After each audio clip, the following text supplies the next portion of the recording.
pictures and patterns put into words that stream across the page, capturing life as soft-spoken. Hey everybody, Jane here, and it is mid-April, and I am doing a recent reads video. If you missed my last recent reads, I had mentioned I am going to start doing recent reads instead of monthly wrap-ups, at least for now, just because the volume of what I'm reading is so all over the place, and I didn't want to feel stuck with having to do a wrap-up with maybe one book, or to do a wrap-up with a lot of books, and just I wanted to stop the expectation of a monthly wrap-up basically, because my filming schedule is also kind of all over the place. You may have noticed I have a cold, I apologize, but I still wanted to come to you and talk to you about my most recent reads. I have 6 for you today. The first 3 I'm going to talk about, I plan to do more intense videos or full review videos on, so we're going to not gloss over them, but definitely I plan to do some bigger reviews of them in their own videos. The first one is Pack Up the Moon by Kristan Higgins. This book follows 2 characters, Lauren and Joshua, and there are 2 timelines. Lauren and Joshua are married, and their timelines go in opposite directions, which is a little bit confusing. So, at the beginning of Joshua's timeline, Lauren has passed away, and we are looking at his life post-Lauren. In Lauren's timeline, it is going backwards from her death to her diagnosis. So Lauren and Joshua are fairly newlywed. Lauren has some minor health issues. They think she has asthma. Turns out she has a terminal lung disease. I don't remember if it says what it is. I don't remember what the disease is, but it is a terminal lung condition. And so with Lauren's perspective, we learn about kind of what she is doing with the time that she has left, the things that her and Joshua do together. And in Joshua's timeline, we learn that one of the things Lauren has decided to do is to make him a year's worth of letters, one each month, with some kind of life prompt. And these prompts are things from, buy new furniture to kiss a girl. And they're all things that she is doing to kind of help him move on with his life. At the end of the day, I gave this a 4 out of 5. But I will say I didn't necessarily enjoy it as much as I would have liked to. I thought it was a really well-written book. I thought the author handled both timelines really well. I thought she made it interesting both in Lauren's perspective and Joshua's perspective. I thought the topic was important. I thought it gave me a lot of emotion. I didn't necessarily super enjoy reading it, but I thought it was a well done book, which probably doesn't make a lot of sense, but that was the feelings I had. It took me probably 3 months reading this a little bit at a time to get through it. And I will say I had a few issues with it. The biggest one being the very last part of this book, the last 30 pages. I hated the last 30 pages and wish the author had not bothered. Like, some stuff happens in the last 30 pages and I just was not here for it. So I did think this book had that. There was a problem. Up until the last 30 pages, it was a fine read. It was an emotional read about loss and life and finding out what's important and all the feels. But then I felt like the end of it kind of it didn't take away from it. It just, I did not enjoy some of the decisions the author made. I kind of understood why she felt she had to make them, but I would have been more okay being left with the question of a couple things. There's a couple things that Joshua kind of is like, maybe, but I would have been okay not finding out instead of finding out and it not going the way I would have hoped it went. My other criticism, and this I think is,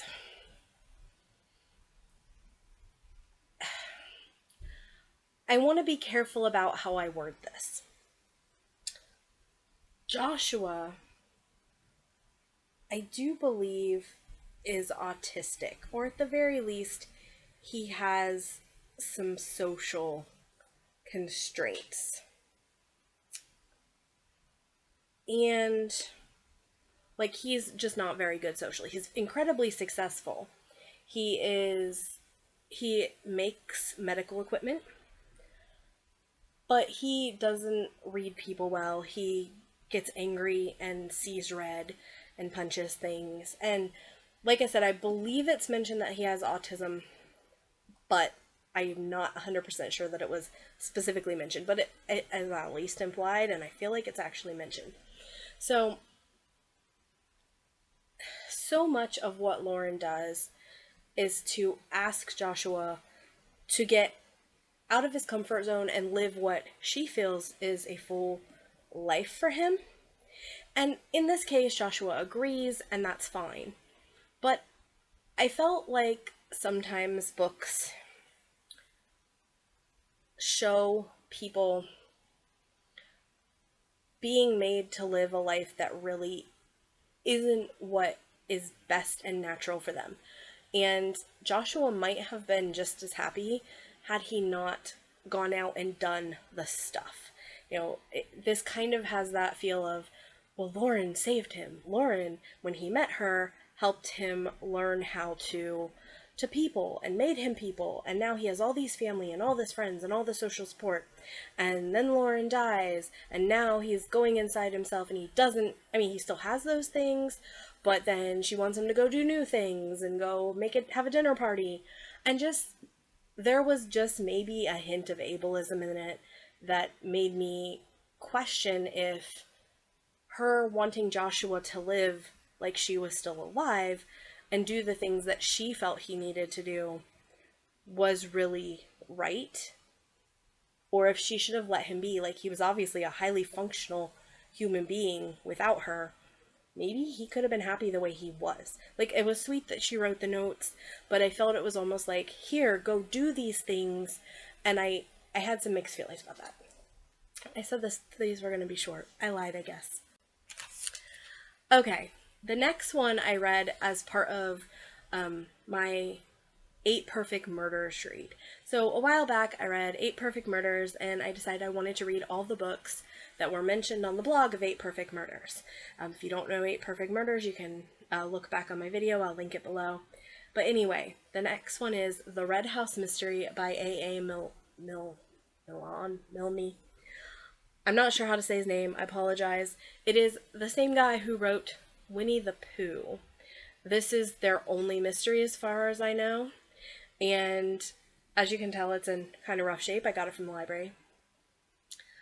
So the basis of this book is there is a guy named Antony. And Antony is going to visit his friend Bill. And I believe they're in the early 1900s. And Bill is staying at this house party. And when Antony arrives, there is a commotion happening. There has been a shot, and there's a dead body, and they're trying to figure out initially, when Antony first arrives, who the dead body was. There's 2 brothers, and one owned the house, and one was visiting his brother from Australia, and there is one brother's body, the other brother is missing, and they're trying to figure out what happened. Obviously, the presumption is one of the brothers killed the other. Why did they do that? And Anthony is a huge... He loves Sherlock Holmes. And I think he also has a little bit of a photographic memory. The way he describes it is his brain looks at things, and when he goes to remember them, he'll see it even if he wasn't necessarily paying attention to it at the time. So he and Bill decide to be Sherlock and Watson and try to figure out what happened and where the missing brother is at. I gave this a 4 out of 5, though I do think probably from a modern reader perspective, it would be closer to a 3 out of 5. I gave it a 4. It should have probably been a 3, but I really enjoyed it. And it was just a fun little mystery jaunt. And exactly what I would expect from this time period and era. And it was a good time. So, a couple things that I will criticize, and like I said, I'm going to do a full video on this one, is the writing was very... It was a little... It didn't flow real well in certain places. And I'm not sure how much of that was just from the time period versus how much it was a style choice. Because I read Agatha Christie, and her books are from around this time period as well, maybe a little tiny bit later. But I don't necessarily notice the writing. Whereas with this, the writing kind of made me trip over it a little bit in the beginning. I will also say this has a trope in it that I don't particularly like, but it was well enough done in this one that I didn't hate that they did it. Overall, it was a good read if you like mysteries, and especially if you don't mind older written books, like classic literature. This was a good one, and I would recommend it to mystery readers, especially those who really enjoy things like Agatha Christie. The next book on my list, and another one that I will be doing a full review for, is Bloody Jack by L.A. Meyer. Now, this book is about a little orphan girl who joins one of the king's ships. I believe we're in the late 1700s, early 1800s. Joins one of the king's ships to go and help capture pirates and keep the seas safe. She presents herself as a cabin boy for this task because she is tired of basically almost always starving to death. This book, I gave it a 3 out of 5, but I should say, like, for the majority of the book, it was a 4 out of 5. I was really having a good time overall, and then the end happened, and I just didn't, it knocked it down to a 3. So, some of the things that I loved about this, I loved the historical setting. I loved the author bringing in things like the difficulties for orphan children to feed themselves. She basically, Mary is our main character, who becomes Bloody Jack. Jack is the name she has. And then Bloody becomes her nickname. But Mary is this little girl who's just tired of starving on the streets and seeing the street children die, and just the historical detail, especially early in the book, of her life as a street child, I just loved. And I loved a lot of the beginnings of her getting on the ship. I think that was the best part for me, and also I did enjoy Mary as a character. It's told in first person, so we really get to know Mary pretty good, and I really liked her. So where things went wrong for me, I have a minor criticism. No, actually I have quite a few criticisms. I won't call any of them too minor. Okay, the writer is an elderly old man. I don't know that he's really elderly, but he's a man. A man. And he says in this biography here that he has 2 sons, I do believe. Yes, him and his wife have 2 sons. Now, that's fine. But the issue I had was there were some times that Mary, or the things that happened to her, didn't feel very believable or truthful to me as a female and raising a mother of 2 girls. And I don't know if there's enough excuses in that could make the things that were bothering me really realistic. Like, maybe the author has done his research and is right, but it just didn't feel right to me. Like, for instance, let me just give you an example. When Mary boards this ship, she thinks she is about 12.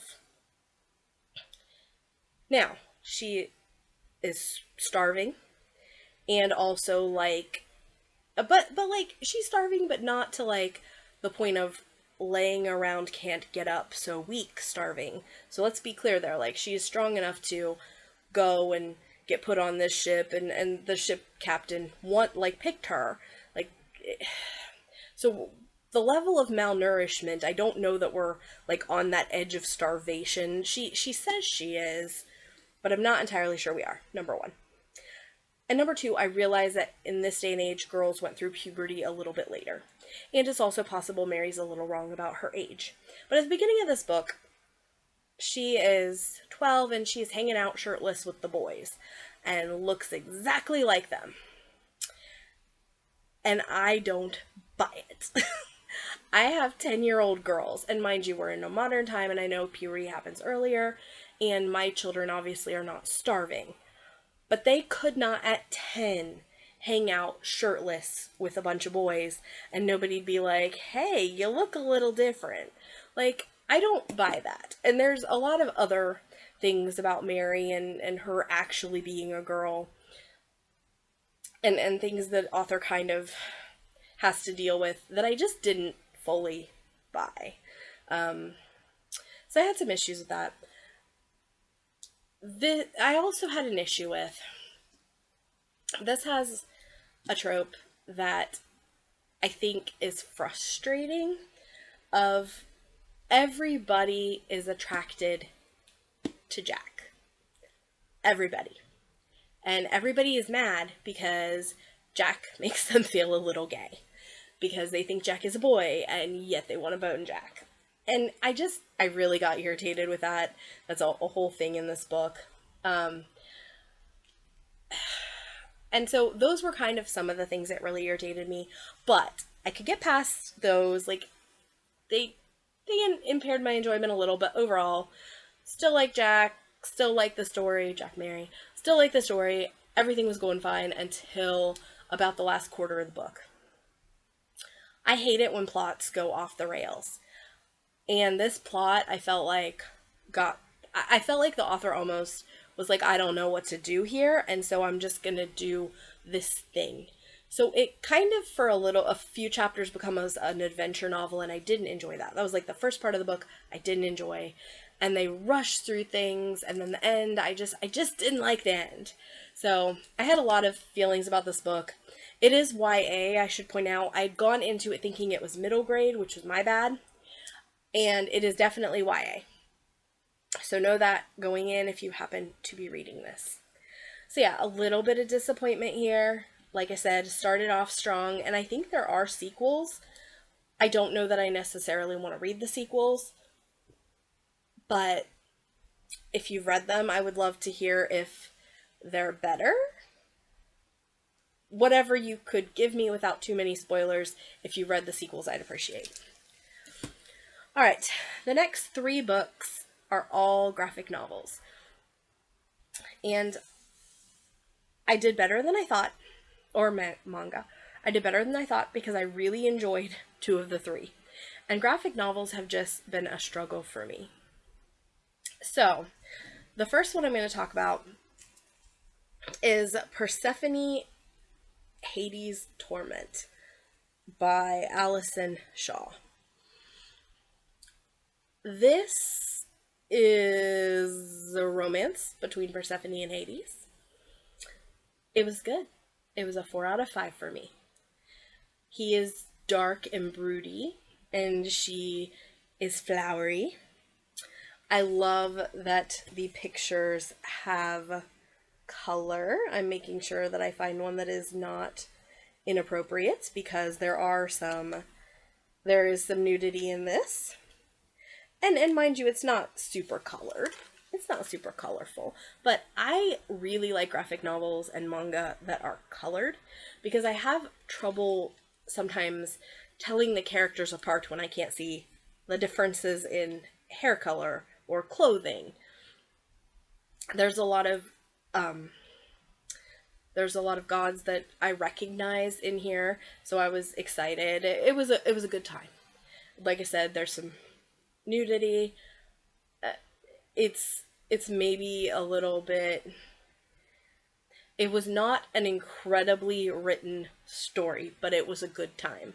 I didn't think it was a badly written story. I just like some things were clunky here and there, but overall, really enjoyed. The next one, Beauty and the Beast of Paradise Lost. This one is a manga, and it is by Kaori Yuki. Alright, guys. Here's my issue with manga. I think I just don't get it. And this was another one. I got it because I was like, okay, I really want to like manga. I was very fortunate. My very first ever manga read was, I think it was called My Brother's Husband. And it was really good. It featured a modern Japanese man whose brother was gay, and the brother had passed away, and the brother's husband comes from Canada to visit and meet the family. And it was so good. And I'm glad that was my first manga experience, because if any of my other manga experiences had been my first one, I probably would have given up on manga altogether. Because I just don't get it. I was hoping with this one I would. It is Beauty and the Beast of Paradise Lost. And I got more of it than I have some. Like, I've read some mangas that I have no clue. I'm like, I don't know what you're trying to do. I don't understand any of what you've told me. This one I understood 50%. So this girl is ugly because of her purple hair. And there's a monster who attacks pretty girls, and she's out with her mom, and they get attacked by a monster, and the monster takes/kills, I'm not sure, her mother, and her dad's mad because it didn't take her because she's so ugly, and if she hadn't been ugly, she could have protected her mom. And her dad treats her really bad, and she runs away, maybe, or ends up away from him and meets, I don't even know what this guy's name is, but he's kind of the beast figure. He's a specific kind of monster, and I didn't really understand much about that. Here's his form. But and he brings her to his little area, castle, and that was kind of at the end of my understanding. I'm not really sure what he is, and that probably is part of the manga culture, philosophy, something, mythology, something. I didn't really get what he is. And I realized that is part of the problem, is there are a lot of monsters and storytelling and things in manga that is just so far from what I'm used to that I just don't get it because I don't have the cultural references. It's like, if you tell me what a werewolf is, I know what a werewolf is, and I know what I'm getting into. And in this case, this is a monster or thing I haven't seen, but probably a lot of the readers know exactly what it is. So I'm sitting here going, oh, what is this thing? And nobody's telling me because they assume that I would know it. So I didn't hate this. It was a 3 out of 5 because I realized for me, I understood a good bit of it, which is a step up for manga for me. And I realized that a lot of it is probably my own lack of Japanese literature, Japanese culture, manga experience. So I feel like I just need to maybe I don't know what I need to do, but I need to keep reading so I can learn and get better and appreciate manga at the end. Because I do like this. It's a pretty art style. I do wish that it was colored because I find the black and white very difficult to read sometimes. Figuring out who's everybody, and they have to tell me what color her hair is because I can't see it. It's hair. But she does have purple hair on the front cover, so yeah, this was not terrible. If you have manga you can recommend me that is closer to My Brother's Husband, that could be not what it was called, but it was something like that. It very much stuff that an American person could enter and feel confident and feel like they're getting it, and it's great if it's in color, but I just want to be able to read and to feel like I understand enough of it, like I really have a grasp. The last book on my list is Just Roll With It. This was the only book I read for middle grade March. This was not the only one on my TBR for middle grade March, but it was absolutely the only one I read. Okay, so this is about a little girl, our main character, who has a form of OCD. And her OCD is very anxiety based, and basically when she makes decisions about her life, she has to roll a dice. And she is a tabletop gamer, so she plays like D&D type games. It's a made up game, but it's that kind of type game. And so at her school, she's trying to make friends. She's at I believe a new to her school.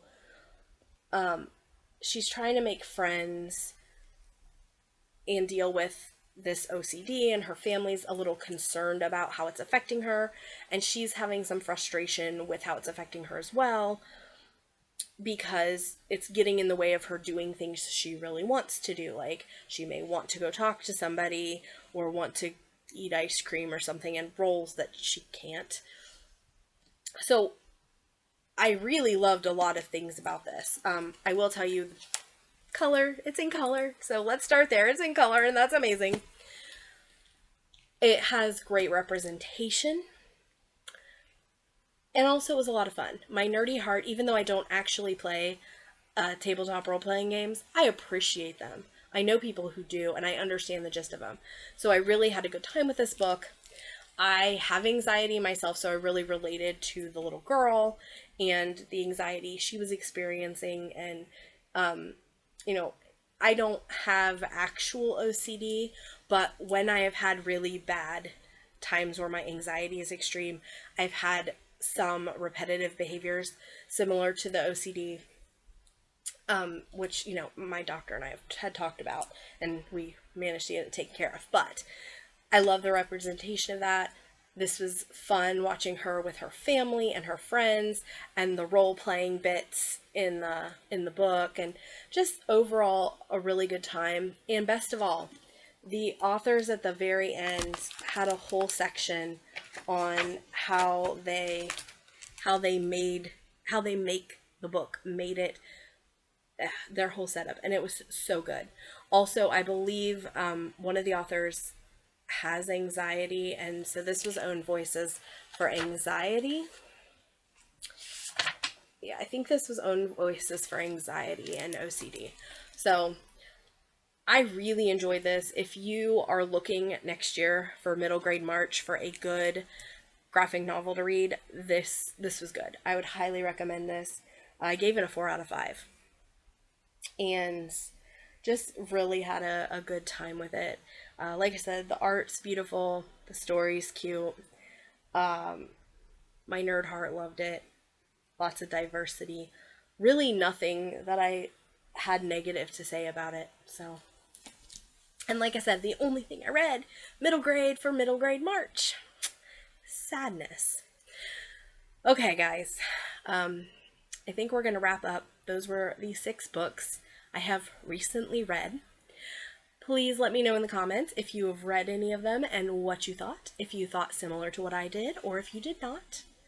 As I said, 3 of the books, the 3 that are not graphic novels, I will be doing full videos on. They will be out in the next few weeks. So if any of those books looked particularly interesting to you, please ring that bell so you can be notified when they come up on my timeline. If you have manga recommendations that you think I would enjoy, or graphic novel recommendations, leave them in the comments. If you have read the rest of Bloody Jack, please leave that in the comments too. Any information you think I might need to determine if I want to continue with the series. This has been Jane. I'll see you guys next time. Bye.